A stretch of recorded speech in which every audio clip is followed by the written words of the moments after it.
Я Никита Лиховед, бывший студент Минского института управления. 29 марта 2011 года осужден судом партизанского района города Минска за якобы участие в массовых беспорядках 19 декабря 2010 года. Был осужден на 3,5 года с отбыванием наказания в исправительной колонии в условиях усиленного режима. 8 мая отбыл в Новополоцкую колонию. 14 сентября был освобожден указом Лукашенко. Прошение о помиловании я не писал.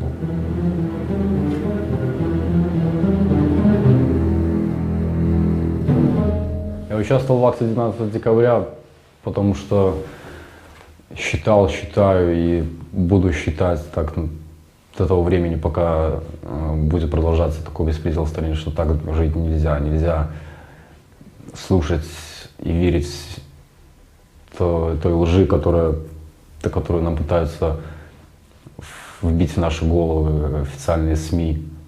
То, что они хотят нам рассказать, что вокруг все враги, и мы бедные, мы должны жить бедно и радоваться малому. В то время как власть держащие будут наживаться на народе и сам народ не ставить вообще ничто, вытирать об него ноги.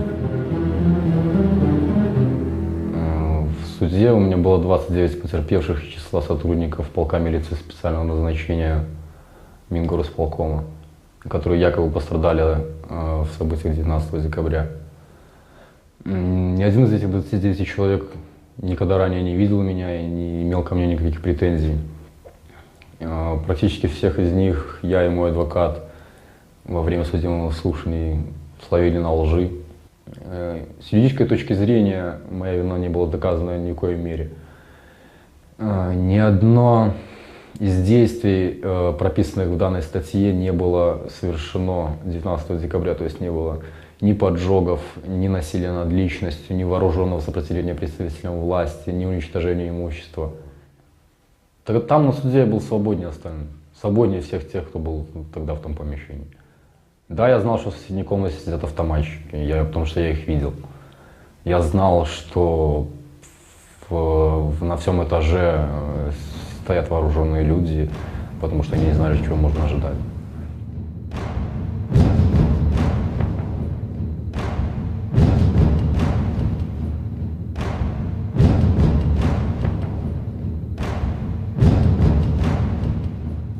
Задача белорусской тюрьмы, белорусской зоны выжить именно какие-то личностные, выжить личность, уничтожить ее как предмет существования в человеке. Просто уничтожить, просто чтобы он был тупым биологическим мясом, как бы это не жестко это прозвучало.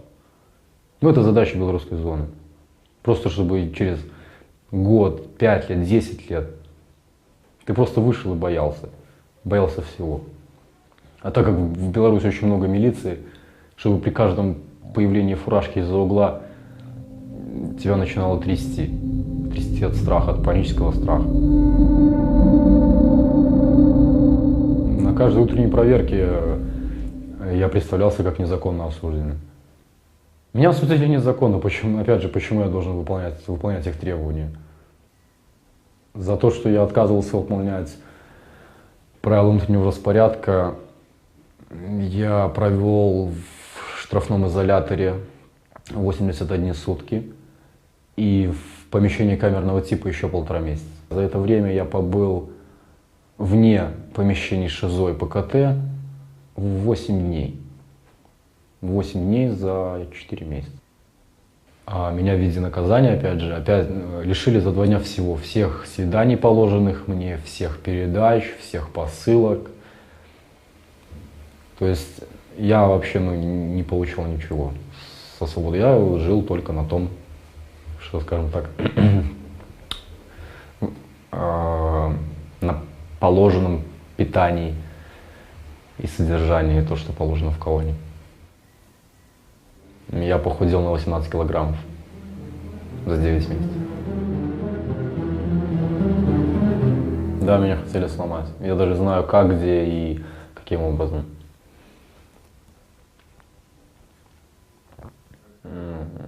зубы оказались мелкие, видите, ж не сломался.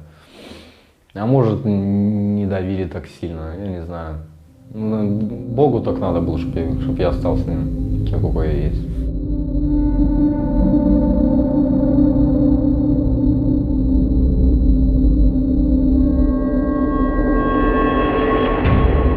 Вот я и вот система. Я ее выиграл. В любом раскладе. Сколько бы... Я вышел через 9 месяцев. Ну, сколько бы мне не пришлось сидеть. 3,5 года, может быть и 5,5 лет, потому что в белорусских условиях это возможно. Мне могли добавить 2 года за невыполнение режима.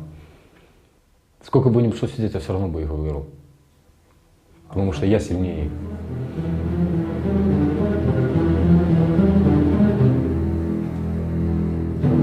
Да, меня просили, чтобы я написал прошение о помиловании на его имя, но я отвечал, что прошение на его имя писать не буду, потому что, во-первых,